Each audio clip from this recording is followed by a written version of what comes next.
what are the decisions, or what's the number one decision that you made early in life that have made a tremendous impact to who you are today? I think that is being true to yourself, all right? Being true to myself, okay? Because you find that a lot of people are not true to themselves, all right? And I found very early on it's very important for you to know who you are, know what it is that you're all about, understand your values early enough, okay? So that people know what those values are and people can relate with you based on those values, okay? I always say to people, you should control your own story. Don't let other people control your story. You understand what I'm saying? So you've got to be true to yourself, and you've got to be true to that story that you tell about yourself. And that is something that has helped me from, from when I was little to now. So I'm very true to myself. I'm very real. I always say that what you see is what you get. You're not going to get anything else but what you see. All right? So when I get out in the morning, I am the same person that I am as the same person who goes to bed at night. All okay? right. So people are not going to be confused about who it is that they're dealing with. All right? All right. Thank you very much. Okay, you mentioned being true to oneself. Yeah. What are the questions that you ask yourself for you to get to that level of, because you understand that a lot of people are finding it very difficult, especially the young ones, they're finding it very difficult to be true to oneself owing to what is happening in the surrounding and the environment. How did you come about being true to yourself? And just came that process, how was it like for you? Well, I think the most important thing is for you to find out what it is that you're good at. Okay? What is it that you are good at? And what value do you bring with you anytime you show up? Okay? Unfortunately, for a lot of the young people, the environment has not allowed the young people to have that, how can I say, privilege or that comfort or that time to be able to sit down and really ask, yourself what it is that you like and what it is that you're good at, okay? Because in Nigeria, we find that most of the time we are in survival mode. So I use myself as an example, all right? When we were growing up, we didn't have much time to think about what we loved doing or what we were good at or what it is that we wanted to do. We just didn't have that time, okay? I call myself a member of the SAP generation, all right? So nothing that is going on right now in the country surprises people of my generation because we've been through it 7 times and over, all right? And you found that the environment tended to determine what it is that you wanted to be. So when you were even going to university, you were not even given an opportunity to sit down to think about what it is that you wanted to really become. You tended to study things that would help you to survive. All right, so I remember when I was going to university, I was given only 2 choices. You either study medicine or you study law, because these were the professions that kept people going, in those days. All right, but, everybody is built for something. All right, everybody, this is what I found out as I continued to grow in my life. Everyone is built for something. Everyone is inbuilt with a certain level of value. All right? Everybody has something they bring to the table. And until you find out what that something is, you can't be true to yourself. In fact, you will end up being a malfunctioning machine. Okay? You'll just be malfunctioning because you will be functioning within something that you're not built for. And you will end up being frustrated, very unhappy, all right? And because you're not being true to yourself and being true to your value, you will probably end up being a nuisance to people as well, because most of the time you'll be angry, depressed, you will perform suboptimally, subpar, there will be subpar performance on your job, okay? And, that's just it. So that's why I say it is important to find out. And I spend a lot of time working with people now to help them find this out as soon as possible. Who are you really? What is your value? What is your purpose? What are you configured to do? What are you configured to be? Who are you supposed to be serving? Because it's not, I always say to people, you are not all things to everybody. Never make that mistake of thinking that you can be all things to everybody. But you can be some things to some people. All right? So it's very, very, if there's anyone listening now, you want to check yourself and ask yourself, do you feel frustrated? Are you unhappy? Are you, you just don't like what it is that you're doing? And you feel frustrated about what it is that you're doing. You might not be living true to yourself. So that's basically what, I'm trying to say. And it doesn't matter, even if you're in that kind of situation where the environment is not allowing you to be true to yourself. You have to look after people. You have responsibilities. What I tell people is this: time your life. Understand the seasons of your life. All right? There could be that season where you have to give time to looking after people. But make sure that season does not continue throughout your life. Set goals for yourself. Say, okay, this is the time that I'm supposed to be doing XYZ. Nevertheless, at a certain time, I'm going to make sure that I look after myself. All right? So this is what I mean about being true to yourself. It's very important. It goes to the heart of who you are as a person. All right. Thank you very much. That's very, very profound statements there. Thank you so, so much. So I would like to ask you this, and what are the life principles that you live by personally that has made a tremendous impact to where you are today? The life principles that you personally live by that have helped you thus far. Okay. I think one of the major principles that I live by is this: every time you are given the opportunity, show up. Show up. And showing up, people get this concept of showing up mixed up, okay? They mix it up and they think showing up just means visibility, being visible, making sure that everybody knows your name and sees you know. Showing up means that whenever you have the opportunity, all right, to be in a position to do something, especially when it comes to your career or when it comes to your work, you're given an assignment, you're giving a job, you're giving something to do. Make sure you do that thing and do it very well. Be an outstanding personality. Be that person that everyone always says, you know what, that's the person I want to work with. That's the person I want to work with. Be that sort of person that people always need around them. Do you understand what I'm saying? All right? And that goes to the heart of being an excellent person. Be excellent at what it is that you do. All right? Because very often in life, you're only given one chance to show up. And that one chance can lead to more opportunities to show up.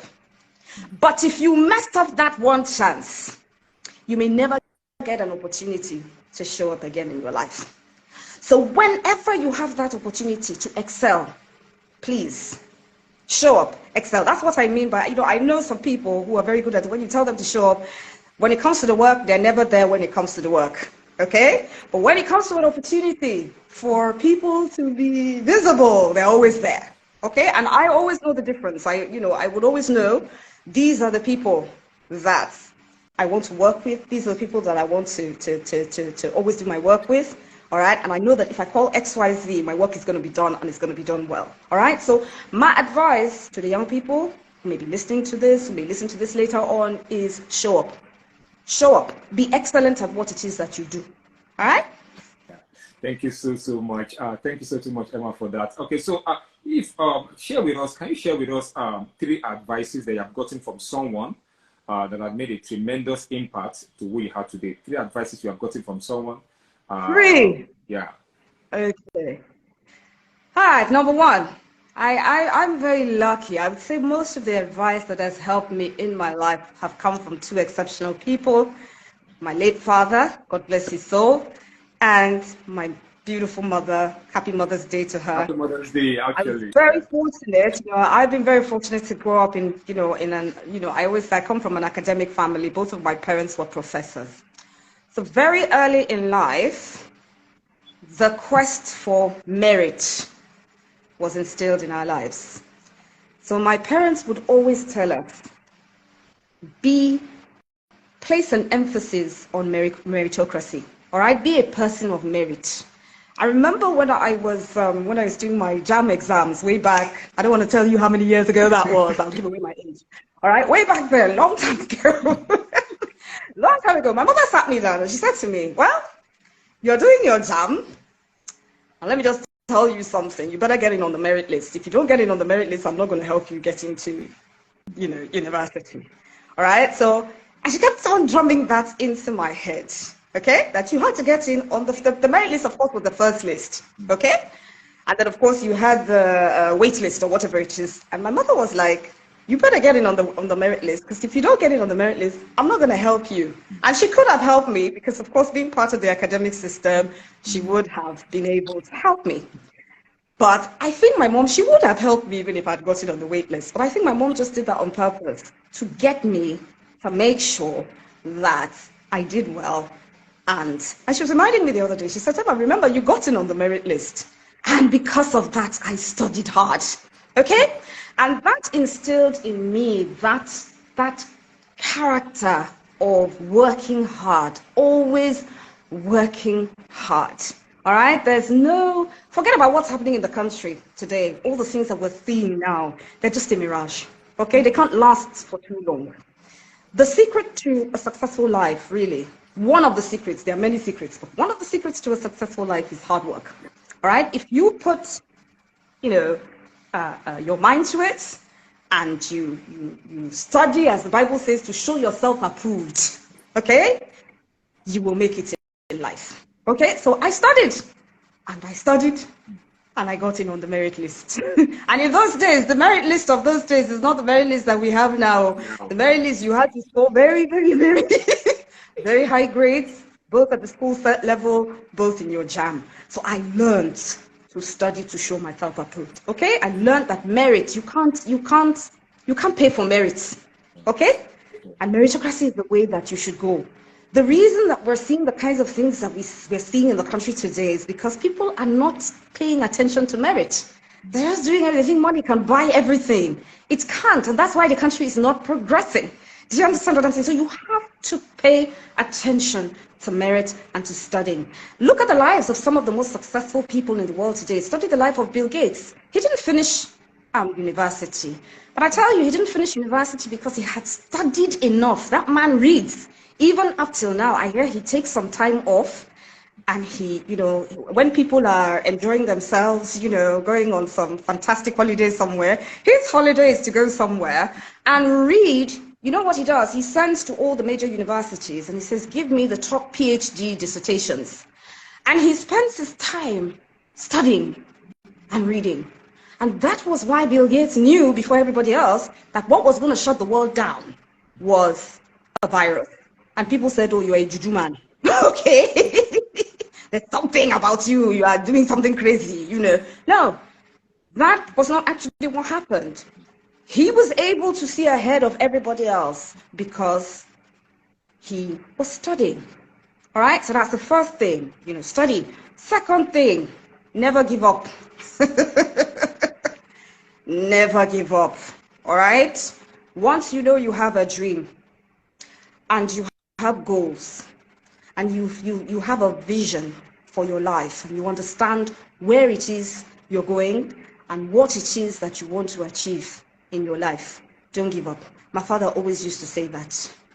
All right, he would call me, he would say his nickname for me was Fighter.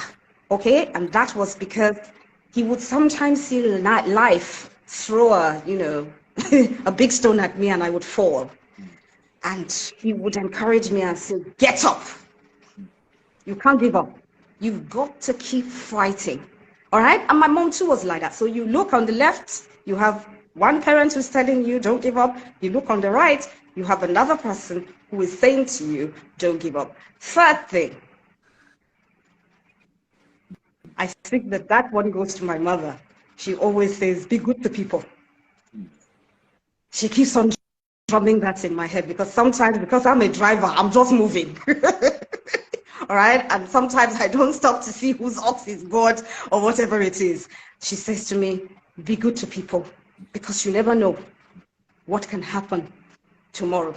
You never know who is going to lift you up. tomorrow. And she says, be good to everybody. I'm there screaming, no, mommy, this person didn't do this properly. That person has to be disciplined. And then she says, calm down. You've just got to learn to be good to people. All right. So I think for me, those are three things. And, I hope that those things help. All right. Be good to people. Just be good to them. If you're in a leadership position, be good to those who are following you. You understand what I'm saying? If you are, if you are in a followership position, be good to those you are following. You understand what I'm saying? So those are three bits of advice that I think that, have helped me to many more, but, for now, since you've factorized me into three, that will help. Thank you. All right. Thank you so much. Okay, Emma, what advice are you going to give to the 20-year-old Emma Clark? What advice are you going to give to her?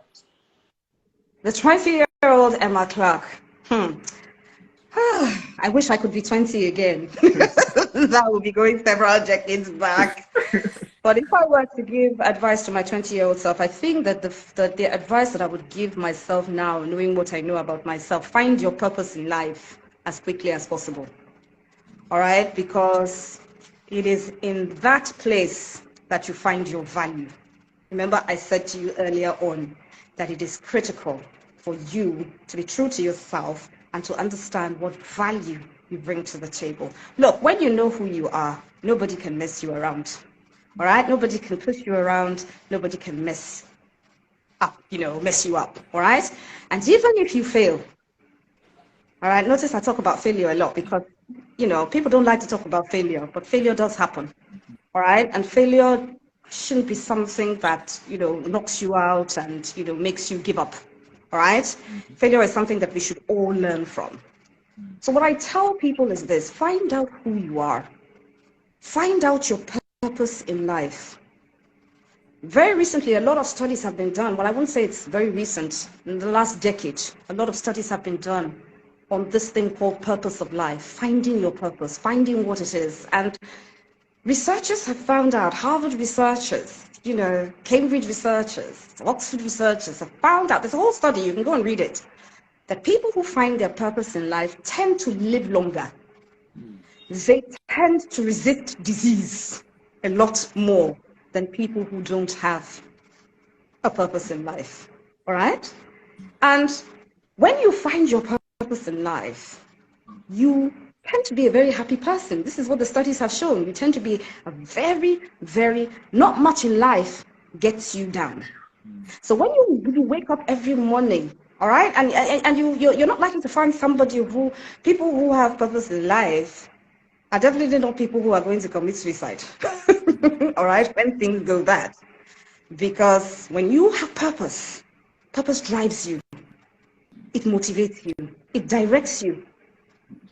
All right? So if people come to you and they suggest something to you that doesn't align with where it is that you're supposed to be going, your purpose is like your GPS. It directs you. All right? And when you have purpose, you're going to find that you won't waste time doing things that you're not supposed to be doing. You're going to save a lot of time. And then you're also going to understand who you're supposed to be serving. Like I said, you can't be all things to everybody. There are people who need you. When you have purpose in life, you identify very quickly the people who need you. And then you don't waste time on people who don't need you. People who are close to me know I don't spend my time with people who don't need. I don't. I always say I don't like to be in environments where you don't celebrate me.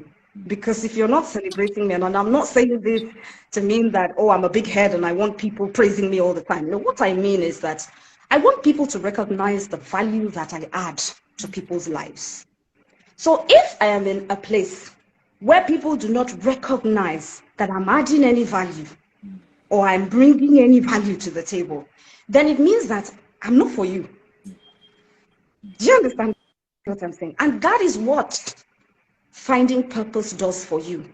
So I try to tell people, that I speak with the young people, find that purpose as soon as you can, so that you can have a long, fulfilling, and enriching life. And so that you also connect with those whose lives you are supposed to affect. and change as fast as possible. When you have purpose, you don't have to force yourself onto anybody. You don't, because you will know who you are supposed to serve. You will know how you're supposed to serve them. All right? And of course, when you're doing that, when you're living the life that you are called to live, what does it mean? You're being good to yourself. You're not abusing yourself. A lot of people abuse themselves because they're in situations and they're with people they shouldn't be with. I tell you, even finding purpose goes to the heart of marriage and things like that. When you have a purpose-led life, you won't enter the wrong marriage. You won't have the wrong children. All right? And of course, it reduces your stress, gives you harmony, gives you balance. You become that kind of person that people want to be around because you're exuding energy. You understand what I'm saying? So this is what I would have told my 20-year-old self, because I think I wasted a number of years because I didn't find purpose on time. I didn't get clarity of purpose on time. All right? But another thing I tell people is that it's never late. It's never too late. You can find purpose even when you are 70. Even when you're 80, you can find purpose. But the only thing is that the earlier you find it, the faster that you would be able to, find some balance in your life and give to people, the people, serve people, the right people that you're supposed to be serving. Amazing. Thank you so much, Emma. Thank you for that illustration. Honestly, purpose is really, really important. Thank you so much. All right. So as a career coach, what are the 3 advices you are going to give to anyone watching us at the Talk Influencers, especially when it comes to career and career growth or personal development? What are the 3 advices you are going to give to them? Okay, so the first thing is have a strategy for your career. A lot of the time when I work with people don't have any strategy for their career. So you find that people finish from university and, it's just the first job that's what happened to me. I found that it's what happens to a lot of people. When I finished from university, I studied law, and the next thing I decided to become was a banker. And why did I want to become a banker? I wanted to become a banker because I felt that was the profession that was helping people to make money.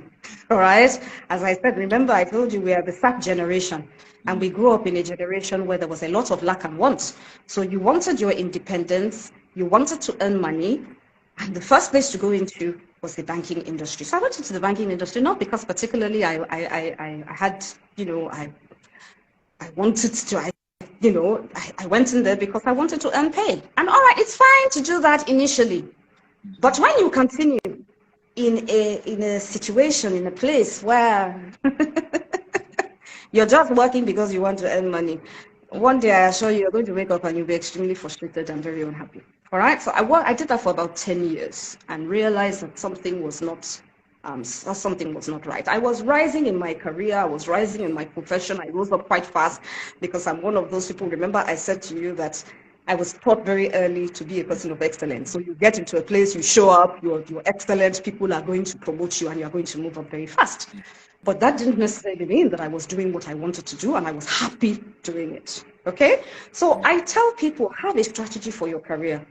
Know what it is you really want to achieve. So I say to people in 3 years' time, and it's tied to that thing I said before of finding your purpose. All right? Yeah. Don't plan your career without, first of all, finding your purpose. Because I remember when I was in the banking industry, all I ever wanted to be was an executive director in the bank, and I was heading that way. All right? I wasn't heading that way, okay? But then I found out 10 years after being in the bank, I rose up to I had already moved into branch management. I was doing very well. And then pensions started to come up, things started to come up, and I realized this isn't where I want to be for the next 10 years. So if I had found my purpose, then I would have been able to design my strategy and say, okay, this is where I want to be. This is what I want to be doing. First 3 years, this is what I will be doing. Next 3 years, this is what I will be doing. All right? So it is very important. Everything has to do with having that strategy for your career. All right? Because When I work with a lot of career professionals, sorry, there's not enough time, but I'm Yeah, just trying to say what I can please say. continue. When I work with a lot of career professionals, I find that a lot of career professionals are in what I call a pitfall. And I say to people, I lived in Abuja for 20 years, and then I moved back to Lagos. And one of the things that I had to get used to when I moved back to Lagos was the dirty gutters. It's just something that I've had to, all right? I'm not saying we don't have gutters in Abuja, but the gutters in Lagos are monumental. They are just special to Lagos. And I tell people sometimes, if you want to understand what a pitfall is, what a career, just imagine yourself in one of those gutters. Imagine your career in one of those stinking, dirty, filthy gutters. All right? And you are there. You are stagnant. You are not moving anywhere. And that usually is because, number one, you haven't found your purpose in life. Two, you don't have a strategy. Or you have a strategy that fits the wrong purpose. All right? So it is very important to have a purpose and a strategy that matches that purpose. Secondly, build social capital. Look, people only talk about financial capital, the money that you have to invest, in a business or enterprise. But there is something valuable called social capital. Building your social network, a network that will help to pull you up. Very, very important. A lot of us, I didn't pay any attention to I'm doing that now, but way back then, my 20-year-old self, remember, if I had known what I know, that there were lots of people I met on the way, throughout my career, and I wouldn't have played with those relationships. Because it is some of those relationships that are going to lift you up and take you to where it is that you are going to. I talk about a friend of mine. I don't know. I don't know whether she's around right now. I thought I saw her somewhere somehow. She has built so much social capital that when a job vacancy is open, I always talk about her. She doesn't. I don't even think she has a CV. What happens is the organizations come to her with the job and say, "We have this vacancy. We need somebody like you." And I'm not talking about small companies. I'm talking about massive companies. And I've had the opportunity to talk to her. I said to her, "How did you get to this point? Because I knew you when you started, and this is where you are now." And she started to explain to me. She says, "You know what? I made sure that I made myself available. I also made sure," I'm thinking of another friend of mine like that, who is like that as well. She also sought after by major companies. She doesn't even live in the country. She was here in Nigeria doing her thing. And one day she got a call from one of the major global organizations. And they sought her out. She didn't have to send her CV in. They were looking for someone to fill the job. And they looked for her in Africa. It's an EMEA job that she handles. All right? Again, what is it? Her social capital. All right? So people forget this. Network with people. I keep telling people I'm terrible at it. I've had to force myself to. I mean, it's crazy because I was in the marketing. I was a marketer. I was a salesperson for 10 years. And I'm very good at, engaging with people. But I'm an ambivert. So at one extreme, I'm somebody who wants to be out there. But at another extreme, I'd rather be alone, not talking to people. All right? So sometimes I struggle with it. But I've had to understand that social capital is important. It's somebody somewhere in a room that you don't know anything about, who is going to, that you're connected to, who is going to say, "You know what? You are looking for somebody to do something for you." That particular person is the one that you should take. Lastly, build capacity. This is also another place where I find a lot of professionals are lacking. Some are very good at it, a lot are not. Build capacity.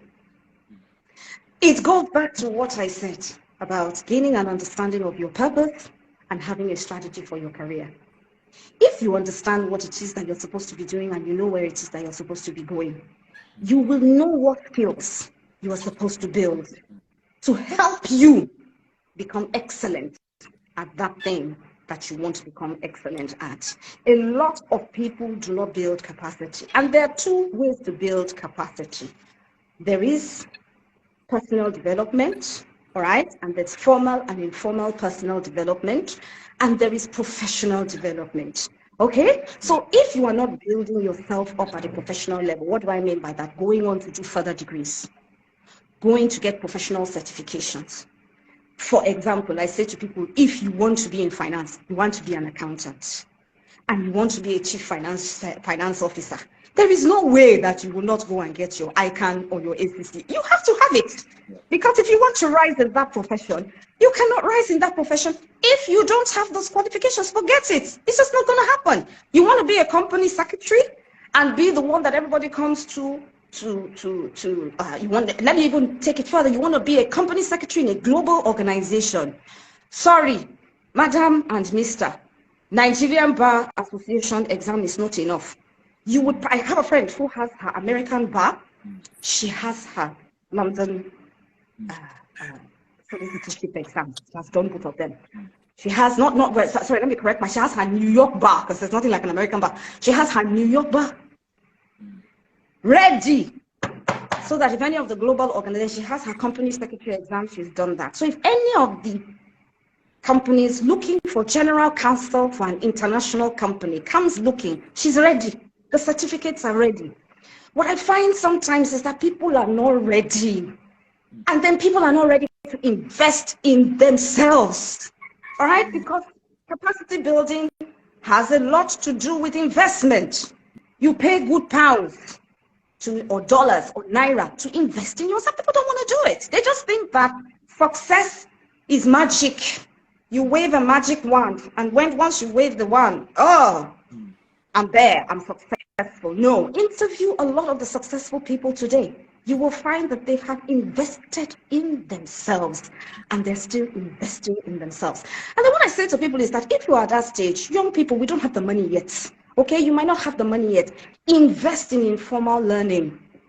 I remember during the COVID pandemic, I spent a lot of time just attending free webinars. I didn't spend anything. I must have attended over 1,000 webinars, because I realized the world is changing. And I said, by the time I come out of this, this pandemic, I want to be ready for that world. So now I am a corporate trainer. I'm a coach. I'm a mentor. I'm doing a lot of, responses to requests for proposals for training. And a lot of the organizations are saying, you know what? We're not doing physical training anymore. We're doing virtual training. We're doing digital training. And I see some consultants struggling. Why are they struggling? They didn't get ready for the world that they were going to meet after COVID. So you've got to be ready. All right? Build capacity. I always tell people, learn what you... I'm a learning freak. I love to learn. If there's anything, all right? I love to learn. I'm always learning. And I think I'm going to be like that till the day. And I think, I have an 82-year-old mother who inspires me. She's not on her iPad. She's very digitally savvy. She will call you, say, come and teach me this. Sometimes if you're not careful, she will be the one who teaches you how to do things. My mom trained till she was 78, 79. And then we had to say to her, please, I beg, this is too much. Calm down. Sit down in the house. All right? And if she had her way, she would get up and she would still train, because as far as she's concerned, the mind must be kept, all right, busy. So maybe this is the kind of environment that one grew up in that makes one understand. Please learn. We must learn. Nigeria is changing. Forget about what I keep saying this thing. Forget about what is happening right now. This is just a temporary phase where we're seeing all the kinds of things that we're seeing out there. There is a new Nigeria that is coming up. And that new Nigeria is going to be driven by the youth. And if you want to be different from your fathers who have gone before you, or the people who are the leaders who have gone before you, who have messed up things, you need to be different. You need to have knowledge. You need to learn. And you need to be able to deploy that learning, all right, when it comes to leading people and taking charge. Absolutely. Thank you so much, Emma. Honestly, you can just go on and on and on and on. Thank you so much. All right. So as long as we round off now, Emma, please, can you share with us if you are given an opportunity to speak to the whole world for 1 minute, what are you going to talk about and why?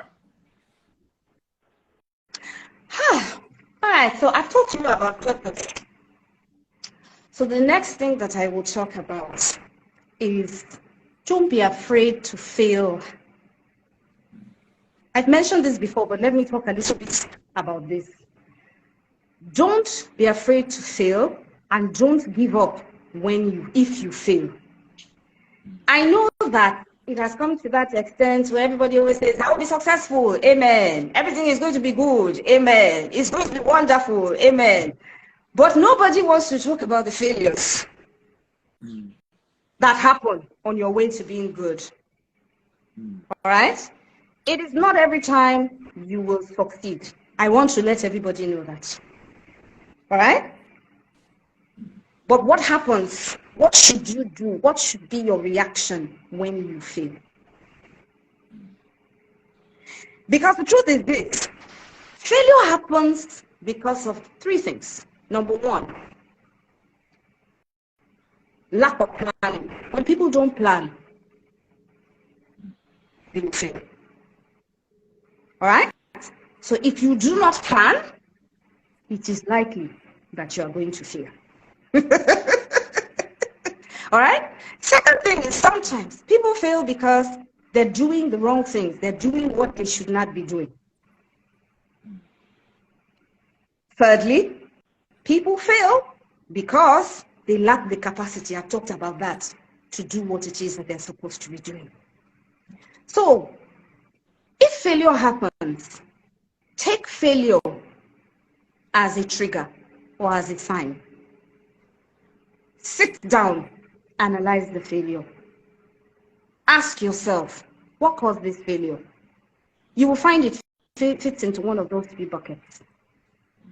And then ask yourself, do I continue with this particular thing? If it is what you're supposed to be doing, then it probably means that you haven't planned and you haven't built the capacity that you need, all right, to be able to work in that, excellently in that particular thing. So what does it mean? It's either one of two things. You need to go back and build capacity, or if you have built capacity, you need to sit down and ask yourself, have I planned this properly? And then the third thing is, you need to look at it and say, is this what I'm really supposed to be doing? All right. So that's what I would say to people. Just don't be we can sit down here and talk a long time about that. I know in Nigeria we don't want to talk about it. Thomas Edison failed how many times before he got to where he ended up getting to being the person who was able to produce light and then show people how to produce it in commercial quantity. That's it. But people don't want to talk about it. You must talk about it. You must understand it. And you must understand that there are benefits. Failure is not good. It can depress you. It can make you unhappy. But after you are finished, wipe your tears. Get up and start analyzing. Reset yourself. Reposition yourself. Right? Absolutely. Thank you so much, Emma. So this is actually our last question now. That I'll just ask you. I thought that was my last question. Go right ahead. Thank you so much. All right. So I would like to ask you, how do you free yourself from negative talks that comes to your mind? How do you free yourself from it? Because you understand that so many times there are a lot of negative thoughts, negative conversations that go on in one's mind. How do you move yourself from that negative thoughts in your mind to what you're supposed to be thinking about? Well, you remember what I said earlier on. First of all, it starts with being true to yourself, all right? And then asking yourself, really, just reminding yourself of who you are on a regular basis. I do that. I don't wait for people. Don't wait for people to tell your own story. I keep telling you that. You must keep talking to yourself. You must be your own inspiration. Don't wait for people to inspire. I mean, it's good. Sometimes when I'm feeling down, I go and take a couple of movies or I go and read a book about an inspirational character, and that sets me on fire. But what I have found at the end of the day is I am my primary motivator. I am the person who inspires myself the most. All right? So if I cannot inspire myself, then there's a problem. If I'm no longer inspiring me, Emma, if Emma is not inspiring Emma, then there's something that is wrong. Yes, surround yourself with people who love you, with people who motivate you, who push you on. But the truth and the fact of the matter is that time when you are left by yourself and there's no one to inspire you, what will you do? You have to start inspiring yourself. And that inspiration comes from going back to what I said, gaining an understanding of the fact that you are a person of value. Telling yourself, I'm a valuable person. I bring value to people's lives. I'm a transformer. Talking to yourself like that and reminding yourself. So you have to remind yourself. You see, a lot of people look at themselves in the mirror and they don't know who they are. You see your face, but your face is not all that you are. What you are is inside. And you've got to know who you are inside. And remind yourself of that person that you are. So before I go and motivate anybody, I motivate myself. Because there are times in my life that I have failed. There are times in my life that I haven't lived up to the expectations that I have for myself. And then I have to sit down and ask myself, what went wrong? And I may not have the privilege of having someone to talk to me, to tell me, because it's not everybody who knows your story the way you know your story. So that is it. Motivate yourself, maintain that motivation. Motivation is a science that, there are lots of articles on motivation. You can go and read them. And one of the things that researchers will tell you about motivation is this. There are two types of motivation. There's intrinsic motivation, motivation that comes from inside, and then there's extrinsic motivation, motivation that comes from outside. The motivation that keeps you going, that will drive you most of the time, is the one that comes from inside. Your intrinsic motivation, and that comes from knowledge of what drives you and of who you are. All right, so that's it. I've found myself. I know who I am, and I keep reminding myself of who I am. And anyone who wants to change that narrative, I make sure I steer them back to the narrative that I know that. All right, so I'm in charge of my story. That's basically what I'm trying to say to you. I'm in charge of my story. I'm in charge of my narrative. I'm in charge of my life. Nobody's in charge of my life for me. Absolutely. All right, except the Almighty God. All right, who I worship daily.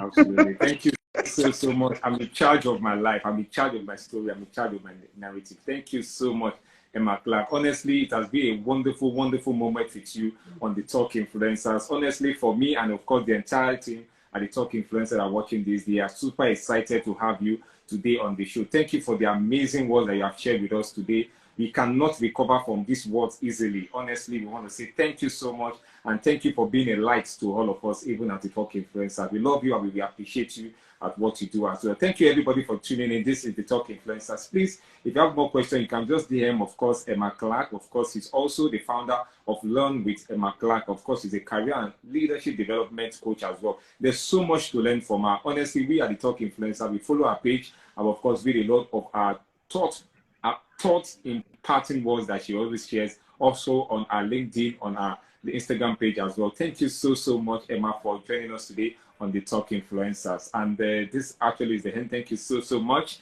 and thank you so much, everyone, for tuning in. Thank you so much. All right, so even as we round up now, all right, as we round up now, is there anything you're working on that you want people to, of course, know about? And of course, where can people reach you? I know that you're on LinkedIn and of course you're on Instagram as well. So is there anything you're working on and that you want people to know about? And of course, your pages, this is of course the right timing. Well, hopefully before the ending of this year, I should release my book. But let's hope that I find the time to be. So all of you should keep encouraging me. I should be releasing my book on leadership and career. So let's see how that goes, okay? Because I need to be able, I'm a writer's daughter, but I find that I don't know how he did it all his life, you know. I find that it takes a lot to be able to sit down and actually write what it is that I want to write down. So just keep praying for me, and, you know, we hope that we'll be able to get that book out before the ending of the year. Thank you. Absolutely. Absolutely. Thank you so much, Emma Class. Thank you, everyone. This is the Talk Influencers. This is, of course, our 116th episode on the Talk Influencers. It's so amazing